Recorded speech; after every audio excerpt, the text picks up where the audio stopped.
a lo que es vuestro por derechos de conquista.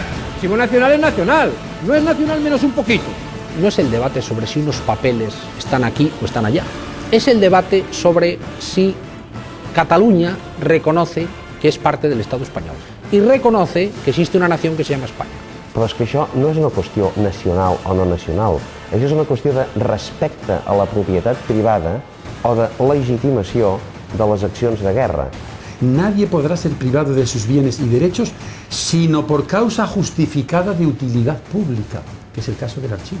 La UNESCO sempre ha parlat que les requises de documentació de patrimoni cultural en cas de guerra han de ser retornats. Que Salmantino no hubiera reivindicado su retorno una y mil veces al llegar la democracia.